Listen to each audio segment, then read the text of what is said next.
Boa noite, sejam todos muito bem-vindos para mais uma live.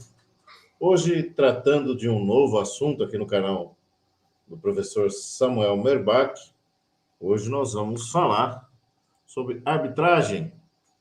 Vamos falar sobre a arbitragem institucional ou ad hoc. Boa noite, professor.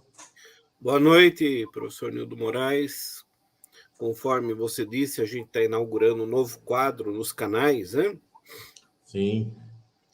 Escritório Nildo Moraes e o canal professor Samuel Merbach, que são canais irmãos, parceiros, né?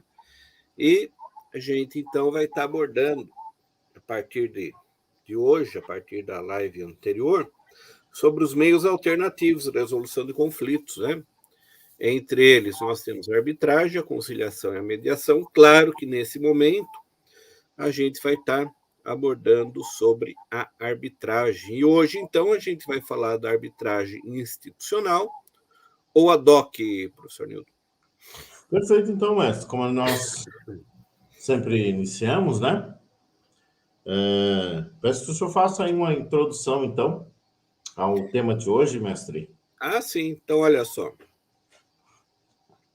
Então, a arbitragem comercial internacional tornou-se um modo de solução de conflitos aceitos pelos contratantes internacionais que buscam, dentre outras coisas, evitar a imprevisibilidade das cortes nacionais de uma das partes, né? Então, olha só, uma das vantagens da arbitragem é que as partes podem escolher seus árbitros, né? Com base na expertise deles em relação à matéria objeto da controvérsia.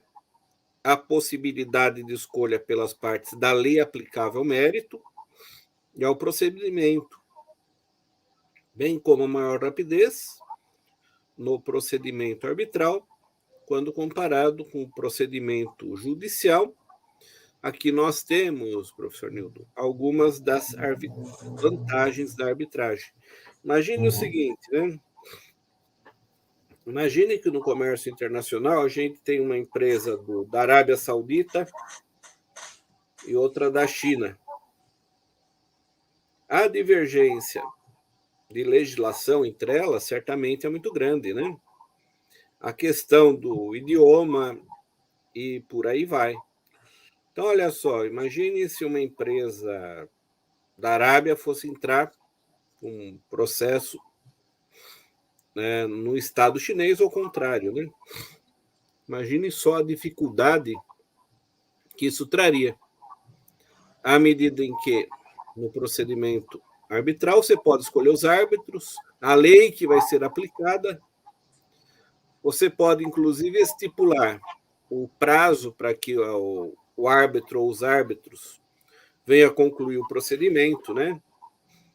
Então, olha só, tem uma celeridade, né?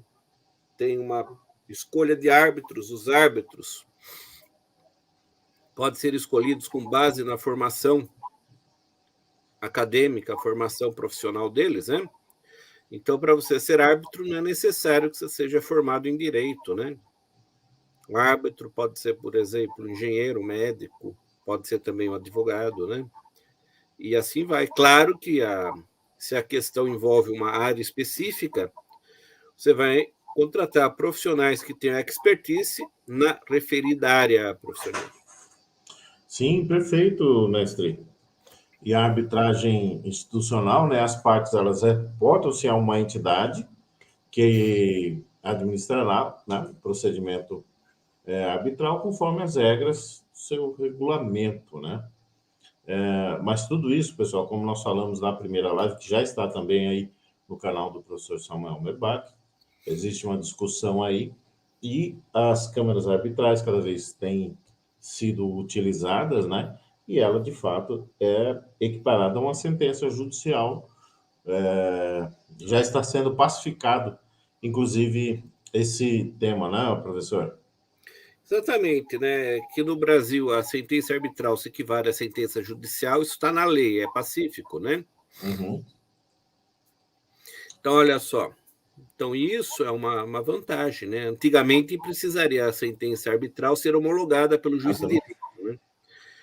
Após a lei de 96, já não há mais essa previsão legal, né? De tal maneira que a sentença dada pelo árbitro ela é um título executivo, né? Uhum. Se a parte que não cumpre aquilo que está escrito na sentença, a parte que ganhou o processo ou que tem interesse, ela vai procurar a vara de execução e vai fazer execução com base na sentença que foi dada pelo árbitro, professor Nedo. Não, perfeito. De acordo com a lei, né, o artigo 5º diz o seguinte, ó, reportam-se as partes na cláusula compromissória as regras de algum órgão arbitral, institucional ou entidade especializada. A arbitragem será instituída e processada de acordo com tais regras, podendo igualmente as partes estabelecer na própria cláusula ou em outro documento, como um adendo ao contrato, por exemplo, a forma convencionada para a instituição da arbitragem, que é o que nós estamos falando, né? Escolher um árbitro que tenha expertise na determinada controvérsia, né? E também é referida nos principais tratados internacionais sobre a arbitragem, né? Dentre eles a Convenção de Nova York, de 1958, a Convenção Europeia de Arbitragem Comercial e Internacional, de 1961, e a Convenção do Panamá, de 1975, assim como na lei do modelo da UNCITRAL, né? E quanto às funções das instituições eleitas pela parte, podem ser câmaras ou centros e outros, né? E espera que se administre o procedimento arbitral oferecendo respaldo às partes, advogados e o tribunal arbitral durante todo o transcurso do processo, né? Também deve zelar, né, pelo bom andamento do procedimento, certificando de cada fase e para que os prazos também sejam observados, né, solucionando aí com rapidez as questões administrativas, como o pagamento dos honorários, agendamento e organização das reuniões para as audiências, convocação de testemunhas, se for o caso, né, e a transmissão das peças e documentos, dentre outras, né. E essa prática, professor, ela, claro que pode haver mudança, né, na participação das câmaras nos principais atos do procedimento, como a organização das audiências, distribuição de ordens e peças procedimentais, que pode ser centralizada, né, na instituição ou atribuída de maneira predominante às partes ou ao tribunal arbitral, né, para que se possa, né, usufruir dessas vantagens oferecidas pelas câmaras, é necessário pesquisar, né, sua reputação, confirmando tratar-se de uma instituição idônea, com credibilidade, né, no mercado. Deve-se ainda verificar se possui experiência em arbitragem e especialmente no tipo da controvérsia que o contrato pode gerar, né? Essencial também aí que se conheça suas regras procedimentais, que deverão estar disponíveis na consulta, quando você for pesquisar essa Câmara, né? Para que se certifique de que essas permitem certas flexibilidades, dispõe de forma clara sobre as despesas a serem incorridas pelas partes na arbitragem, custos para registros e taxas administrativas, honorário dos árbitros e outros custos e despesas, né, necessários. Ainda é importante verificar se tais regras contemplam, né, soluções para entraves e ao desenvolvimento do procedimento, tais como forma de se iniciar a arbitragem, nomeação dos árbitros, né, entre outros procedimentos a serem verificados antes de se estabelecer qual a Câmara você vai escolher, né? Ao elegerem aí na cláusula ou compromisso arbitral e as regras determinando o órgão arbitral para administrar o procedimento, as partes estão incorrendo nessas regras ao contrato que eles firmaram, né? E os regulamentos das principais instituições arbitrais vêm passando por reformas constantes, né? São algumas regras, né, da CCI, do CAN-CCBC e da CAN. Conhecer essas mudanças, os reflexos de suas aplicações, na prática é necessário, né, e essencial para que se faça a escolha adequada da instituição arbitral, que então será responsável pelo procedimento. Recomendável ainda, mestre, que se opte por uma câmara que possui uma lista de árbitro, né, para que você possa verificar todas as especificações e as especialidades de cada um desses árbitros. Certo, mestre? Exatamente, professor Nildo. Na arbitragem institucional, você procura uma instituição que trabalha com arbitragem, uma câmara arbitral, um tribunal arbitral, né? Então, Uhum. geralmente, no site do tribunal arbitral tem todas as regras, né? Tem todas as condições, honorários de árbitros, a lista dos árbitros. Então, as partes devem ler atentamente e escolher aquele tribunal arbitral, aquela câmara, que elas acharem mais apropriadas para a resolução do conflito em voga, professor Nildo. Então, Perfeito. olha só. Então, Pois você não. pode escolher um tribunal nacional ou internacional, né? As partes, né? Porque é necessária a concordância das duas partes, né? Então, as partes escolhem um tribunal dentro ali do site ou do órgão de pesquisa, se tem, né? Quais são as condições, a questão dos honorários, quem são os árbitros, a especialidade dos árbitros, né? O prazo, se é flexível ou não. É necessário saber escolher, né? Uma câmara arbitral que seja aí, tenha aí toda a qualificação técnica, professor Nildo. Perfeito. E vale, sim, né, ressaltar que a arbitragem ele é um meio jurisdicional de solução de controvérsias que é um objeto, né, de convenção privada e que se fundamenta no princípio da autonomia da vontade. Então, assim, no que não afete o princípio do devido processo legal, é conferida às partes a liberdade de modificar as regras do procedimento, a fim de que você possa adaptá-las, né, à necessidade do caso concreto, ou mesmo de preencher algumas lacunas que se possam apresentar. E, mestre, sobre a arbitragem ad hoc. Então, olha só, então, o que são as arbitragens ad hoc, né? Então, olha só, nas arbitragens ad hoc não há administração formal do procedimento por uma instituição. A arbitragem é conduzida pelas partes que fixam para o caso específico e particular as regras a serem aplicadas pelo árbitro ou tribunal arbitral, né? Árbitro um só, tribunal arbitral é sempre mais que um, sempre em número ímpar, 3, 5, 7, 9, assim por diante, né? Em havendo 3 ou mais árbitros, então a gente tem instituído o chamado tribunal arbitral, né? Tais regras podem ser criadas pelas próprias partes, já estabelecidas existentes, fixadas pelo tribunal arbitral mediante autorização das partes, ou ainda uma combinação das alternativas anteriores, né?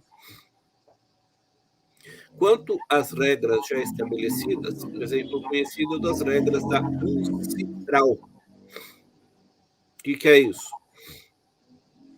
United Nations Commission of International Trade Law, né? Então, uma entidade internacional de arbitragem, a sigla aqui em inglês, né? Os quais foram publicados em 76 e revistas em 2010. O processo de revisão levou praticamente 4 anos para ser concluído, e dentre as mudanças nas regras destacam-se a inclusão de disposições sobre arbitragem envolvendo múltiplas partes e o detalhamento das regras relativas à concessão de medidas cautelares, né? De tal maneira que afirma-se que após a criação das regras da UNCITRAL, a opção pela arbitragem ad hoc tornou-se mais atraente, né? Olha só, além das referidas regras, a UNCITRAL possui Notice on Organism, arbitral procedimentos arbitrais, né? Organizados em notas, né? As quais foram criadas para auxiliar e orientar os envolvidos em arbitragens, tanto institucionais quanto ad hoc, né? Na organização do procedimento. Estas podem ser uma importante ferramenta para a arbitragem ad hoc, nas quais se requer uma melhor compreensão das etapas do procedimento e maior participação dos envolvidos no curso da arbitragem. Ainda no que concerne às regras já definidas, as quais as partes podem reportar-se em arbitragem ad hoc, a regra das instituições arbitrais. Nesse caso, no entanto, havendo alterações dessas regras, elas não se aplicarão à arbitragem ad hoc em curso, professor Nildo. Nas arbitragens ad hoc, aconselha as partes, né, desde o início, a definir com os árbitros, né, os honorários, e em alguns casos também é aconselhável que se peça, né, um secretário pelo tribunal arbitral, cuja remuneração também é recomendável, né, que seja definida, né, anteriormente para auxiliar os árbitros, né, e também as partes quanto aos aspectos administrativos do procedimento, como as organizações de reuniões e audiências, né, centralização do recebimento do envio de manifestações e, se for conveniente, tomada de providências e controle de pagamentos de despesas e honorários, né. Essa modalidade, né, é uma modalidade aí muito receptiva para casos de complexidade menor, né, sendo usual, porém, em alguns casos internacionais que envolvam contratos de concessão de exploração de petróleo, por exemplo, né. Outro exemplo de controvérsia que podem ser recomendados a utilizar a arbitragem ad hoc, né, é decorrente de uma mudança diversa relevante, se tratando de fusões ou aquisições, né? E tem um autor chamado Klaus Sachs, para esse autor aí, o desenvolvimento de instituições, nesses casos, significaria perda de tempo, né? Em breves explicações do que eu coloquei assim, aí em cima, né? Conclui-se à primeira vista que a arbitragem ad hoc permite maior controle do procedimento arbitral por ambas as partes, né? Que possui como suas principais vantagens aí a flexibilidade, né, professor, concedida aí a cada parte e a inexistência de custos administrativos de uma instituição arbitral. Antes que proceda, né, a comparação entre a arbitragem institucional e a ad hoc, né, cabe um parênteses para demonstrar aí em que termos elas são permitidas pela lei de arbitragem, né, e a liberdade conferida às partes pela lei de arbitragem. O que nós podemos falar a esse respeito, mestre? Então, olha só, o artigo 21 da Lei da Arbitragem prestigia a autonomia da vontade, né, facultando as partes escolherem livremente as regras aplicáveis ao procedimento arbitral. De tal maneira que o artigo 21 reza que a arbitragem obedecerá ao procedimento estabelecido pelas partes na Convenção de Arbitragem, que poderá reportar-se às regras de um órgão institucional ou entidade especializada, facultando-se ainda as partes legar ao próprio árbitro ou tribunal arbitral regular o procedimento, né? Então, podem as partes, por exemplo, referir-se às regras de determinada instituição, estabelecer suas próprias regras ou ainda deixar o tribunal arbitral determinar as regras que são aplicadas ao caso em questão, né? Quanto à criação de regras aplicáveis ao procedimento, fácil conceber que esta opção é menos comum, uma vez que, como se sabe, a cláusula de resolução de conflitos é normalmente uma das últimas cláusulas a serem negociadas pelas partes, né? Já a adoção pelas partes das regras de determinado órgão arbitral parece ser o método mais utilizado pelos operadores de arbitragem. Ao tratar desse assunto, Luiz Otávio Batista aponta ainda outro recurso que visa fornecer denominadores comuns na conclusão dos procedimentos, a utilização das regras da International Bar Association, né? Por essa razão, uma prática que se tem reiterado em arbitragens privadas e internacionais é utilizar-se, seja nas arbitragens ad hoc, seja como complemento aos regulamentos institucionais das regras da International Bar Association, para a determinação dos fatos que adaptam procedimentos em voga em diversos sistemas jurídicos, né?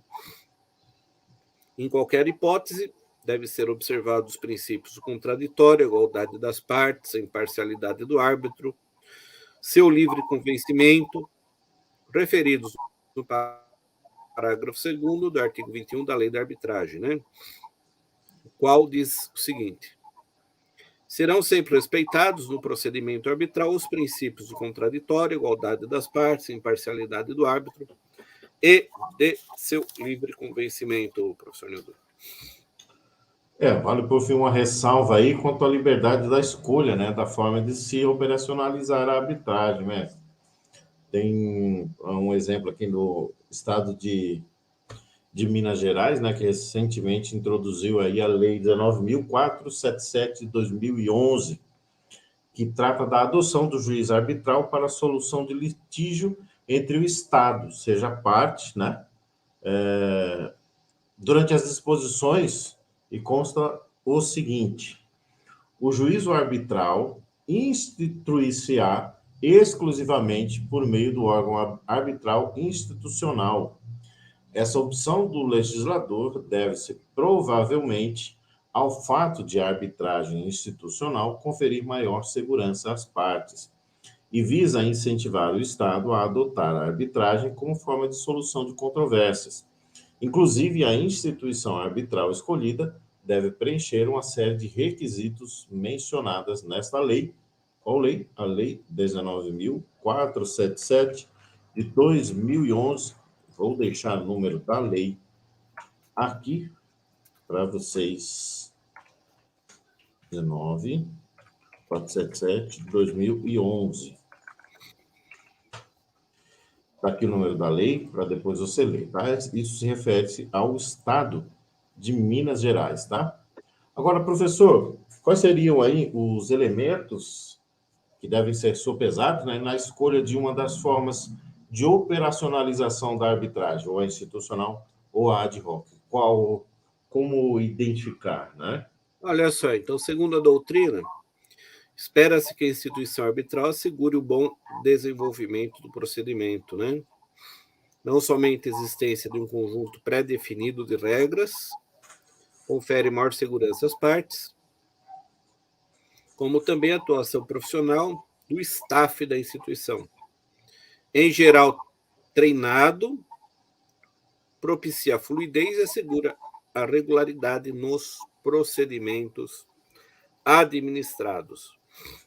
A título exemplificativo dessa missão, podemos citar o papel de controle que é exercido pela Comissão Internacional de Arbitragem, CCI, né?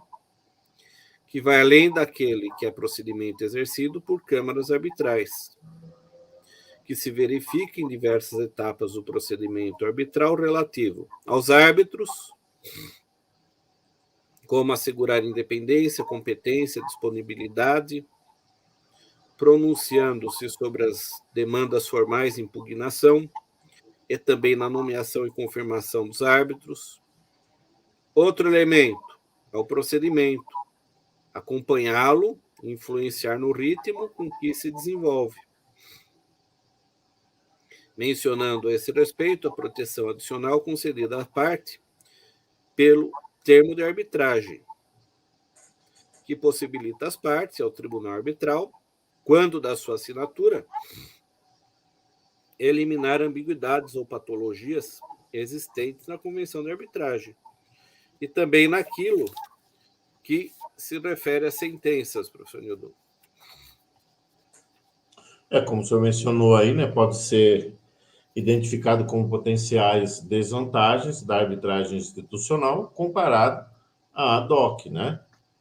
Os custos administrativos incorridos com a entidade arbitral e a eventual demora também, né? Por exemplo, na passagem de atos pelo crivo da entidade, né? Disse potenciais porque tanto os custos da demora dependem também de uma avaliação de conveniência, né? Então, assim, nesse juízo deve ser considerada pelas partes, né, envolvidas a matéria objeto da controvérsia para ver em qual se enquadraria melhor, né, o valor da disputa, sabendo-se aí que em alguns casos os custos administrativos são calculados com base no valor da disputa, né? Em procedimentos cujo valor pode ser mais elevado, né, poderia ser mais vantajosa em termos econômicos, né, a opção da arbitragem ad hoc. E em relação às arbitragens ad hoc, Messi, uma das questões mais preocupantes é a nomeação dos árbitros, né? Fica fácil vislumbrar situações em que, instaurada a controvérsia, as partes não se entendam a esse respeito ou ainda uma delas se recusa a nomear o árbitro, né?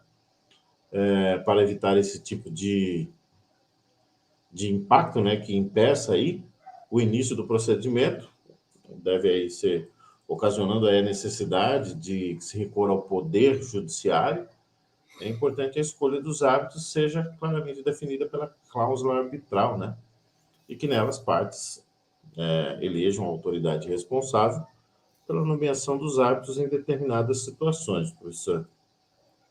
Exatamente, professor Nildo. Como nós vimos, um exemplo, né, do appointing authority, que inclusive tem regras específicas para desempenhar seu papel, né? Essas contemplam disposições relativas à nomeação e impugnação dos árbitros em arbitragem ad hoc. Outras instituições exercem papel similar, né? Como a LCIA e a ICDR. A partir desses fatores, pode-se concluir, antes de optar pela arbitragem ad hoc, a princípio menos rigorosa do que a arbitragem institucional, o juízo de conveniência das partes deverá considerar diversas variáveis, dentre as quais partes envolvidas, a matéria objeto do litígio, o tempo falando envolvido. Considerando-se a fase em que se encontra a arbitragem no Brasil, talvez fosse mais prudente, no primeiro momento, adotar a arbitragem institucional para procedimentos com sede no país, que conta com regras claras e bem definidas, desde que se escolha adequadamente a instituição, conforme nós analisamos, professor Nildo. Perfeito, mestre. E como ficaria essa redação, por exemplo, da cláusula compromissória, professor? Então, olha só, qualquer que seja a forma de operacionalização da arbitragem escolhida pelas partes, é certo que se deve ter cuidado na redação da cláusula compromissória, uma vez que dependerá da excelência da cláusula e instauração da arbitragem sem auxílio do Poder Judiciário. Então, a partir do momento em que você coloca num contrato uma cláusula compromissória, o que é cláusula compromissória? É a cláusula que estabelece a obrigação das partes, em havendo litígio, de não procurarem o Poder Judiciário e sim o meio arbitral, né? Uhum. É necessário que vamos falar assim, que esse instrumento seja bem escrito, bem elaborado, para que não fiquem dúvidas, né? Por essa razão, nós vamos ver alguns exemplos de cláusulas, né? Que poderão ser utilizadas. Claro que a parte tem que definir, adaptar de acordo com a especificidade de cada caso. Então, a gente vai comentar alguma coisa, né? Uhum. Ô, professor, eu creio, para o pessoal que tem acompanhado, que está acompanhando, talvez eu deixe na descrição aí a transcrição de um dos modelos, né, das cláusulas específicas, né, de cada um dos Assim, itens que nós é estamos importante falando. deixar por escrito, né, para que depois Aham. as pessoas possam verificar, né, de uma Aham. maneira. Então, eu vou deixar, pessoal, vou colocar posteriormente os dois modelos aí, pelo menos, para vocês acompanharem, tá? Se for o caso de vocês, podem, claro, pegar esse modelo e adaptar à necessidade, né, de cada um. O que é importante aí, professor Nildo? Por exemplo, se as partes querem já pré-definir qual vai ser o tribunal arbitral em caso de litígio, já escrever isso na cláusula, né? Então, Uhum. por exemplo, em havendo litígio, as partes recorrerão ao tribunal arbitral X para a resolução do litígio, né? Uhum. Ou deixando em aberto, aí tem a liberdade das partes escolherem o tipo, a tribunal arbitral que elas bem desejarem, né? Agora, no Brasil se pede, né, para que quando for fazer uma cláusula compromissória, se coloque em negrito e que as partes coloquem uma rúbrica ao lado para evitar a impugnação Uhum. junto ao Poder Judiciário, né? Inclusive, isso se refere também à questão da defesa do consumidor, né? Então, muitas vezes, o consumidor não sabe o que é arbitragem, né? Uhum. E o fornecedor coloca uma cláusula no contrato. E a parte, né, por ser um contrato de adesão, não lê ou lê e não entende, né?